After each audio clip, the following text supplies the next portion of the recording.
Egypt फेरोनों का देश। Egypt एक प्राचीन अजूबों का देश है। इसका इतिहास हजारों साल पुराना है। प्राचीन इजिप्शियंस ने एक शक्तिशाली सिविलाइजेशन बनाई थी। वो अपने फेरोन, पिरामिड्स और पावरफुल गॉड्स के लिए जाने जाते थे। रिवर नाइल इजिप्ट की लाइफलाइन थी। ये लैंड में पानी और फर्टिलिटी लाती थी। फेरोन एंशिएंट इजिप्ट के रूलर्स थे। उन्हें डिवाइन माना जाता था। उनके पास अपने लोगों पर एब्सोल्यूट पावर थी।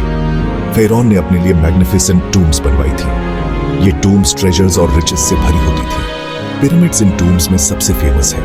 वो फेरोन के पावर और वेल्थ का प्रमाण है। एंशिएंट इजिप्शियंस बहुत से गॉड्स में बिलीव करते थे।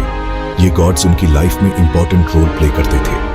इजिप्शियंस का मानना था कि उनके गॉड्स नेचुरल वर्ल्ड को कंट्रोल करते हैं। उनका यह भी मानना था कि गॉड्स आफ्टर लाइफ में उनकी हेल्प कर सकते हैं। इजिप्शियंस अपने गॉड्स को टेंपल्स में वर्शिप करते थे। वो उन्हें ऑफरिंग्स देते थे और उनके फेवर के लिए प्रे करते थे। एंशिएंट इजिप्शियंस ने एक रिच लेगेसी छोड़ा है। उनकी आर्ट, आर्किटेक्चर और रिलीजन ने दुनिया भर की कल्चर्स को इन्फ्लुएंस किया है। आज हम उनके मॉन्यूमेंट्स, आर्टिफैक्ट्स और राइटिंग्स के थ्रू इस फैसिनेटिंग सिविलाइजेशन के बारे में जान सकते हैं। एंशिएंट इजिप्ट की कहानी पावर, फेथ और मिस्ट्री की कहानी है। नाइल के पायरेट्स। रिवर नाइल इजिप्शियंस के लिए सिर्फ लाइफ का सोर्स नहीं थी। ये ट्रेड और ट्रांसपोर्टेशन के लिए एक हाईवे भी थी। इसने इसे पायरेट्स के लिए एक टारगेट बना दिया। ये पायरेट्स उन पायरेट्स की तरह नहीं थे जो हम मूवीज में देखते हैं, हाई सीज में सेलिंग करते हुए। ये रिवर बैंडिट्स की तरह थे। नाइल के किनारे बोट्स और सेटलमेंट्स पर अटैक करते थे। ये पायरेट्स स्मॉल, फास्ट बोट से ऑपरेट करते थे। वो अनसस्पेक्टिंग ट्रैवलर्स और ट्रेडर्स पर अटैक करते थे। उनका गोल गुड्स और वैल्यूबल्स चुराना था। वो इजिप्शियन किंगडम की स्टेबिलिटी और प्रॉस्पेरिटी के लिए कांस्टेंट थ्रेट थे। फेरोन पायरेसी के थ्रेट को सीरियसली लेते थे। उन्होंने अपने लोगों को प्रोटेक्ट करने के लिए नाइल के किनारे फोर्ट्स और वॉच टावर्स बनवाए। उन्होंने पायरेट्स से फाइट करने के लिए नेवल पेट्रोल्स भी भेजी। पायरेसी के अगेंस्ट फाइट इजिप्शियन अथॉरिटीज के लिए एक कांस्टेंट स्ट्रगल थी। ट्रेड को फ्लो रखने और अपने पीपल को सेफ रखने के लिए उन्हें नाइल पर स्ट्रॉन्ग प्रेजेंस मेंटेन करनी पड़ती थी। ममीज आफ्टर लाइफ में एक journey. Mummification ancient Egyptian culture का सेंट्रल पार्ट था। इजिप्शियंस आफ्टर लाइफ में बिलीव करते थे। उनका मानना था कि सोल को अपनी जर्नी कंटिन्यू करने के लिए बॉडी को प्रिजर्व करना जरूरी है। ममिफिकेशन एक कॉम्प्लेक्स और सीक्रेट प्रोसेस था। इसमें बॉडी को ड्राई करना, ऑर्गन्स को रिमूव करना और उसे लिनन बैंडेजेस में रैप करना शामिल था। ममिफिकेशन के प्रोसेस में लगभग 70 डेज लगते थे। ये स्किल्ड प्रीस्ट्स द्वारा परफॉर्म किया जाता था। वो तरह तरह के टूल्स और मटेरियल्स यूज करते थे। इनमें सबसे इंपॉर्टेंट नेट्रन सॉल्ट, लिनन बैंडेजेस और रेजिन्स थे। ऑर्गन्स को रिमूव करके स्पेशल जार्स में रखा जाता था, जिन्हें कैनोपिक जार्स कहा जाता था।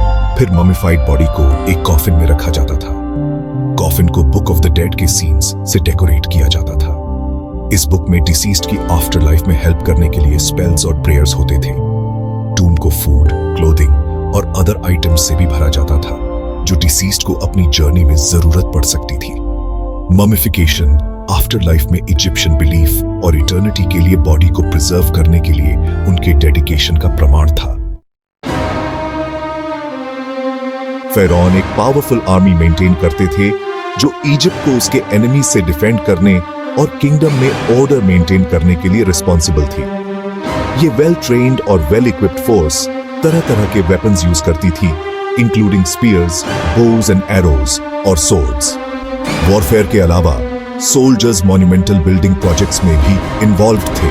पिरामिड्स और अदर ग्रैंड स्ट्रक्चर्स को कंस्ट्रक्ट करने में हेल्प करते थे। फेरोन के प्रोटेक्टर्स और किंगडम की स्टेबिलिटी के गारंटर्स के रूप में आर्मी इजिप्शियन सोसाइटी में एक एसेंशियल रोल प्ले करती थी। कम्युनिटी के इन हाईली रिस्पेक्टेड मेंबर्स को उनकी सर्विस के लिए लैंड और अदर प्रिविलेजेस से रिवॉर्ड किया जाता था, जिससे वो फेरोन के पावर और इजिप्ट की प्रॉस्पेरिटी के लिए एसेंशियल बन जाते थे।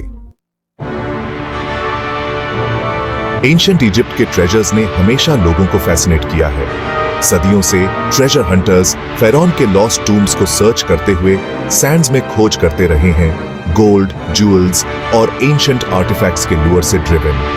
कुछ ग्रीड से मोटिवेटेड थे, तो कुछ नॉलेज और एडवेंचर चाहते थे।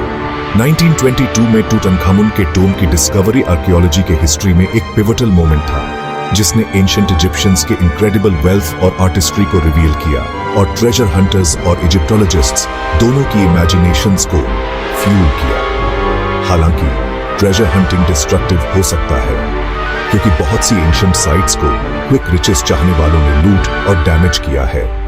यह क्रूशल है कि एंशिएंट इजिप्ट की स्टडी रिस्पेक्ट और केयर के साथ कंडक्ट की जाए, ताकि फ्यूचर जनरेशंस के लिए इन ट्रेजर्स को प्रिजर्व किया जा सके और उनके रिच हिस्ट्री से सीखा जा सके।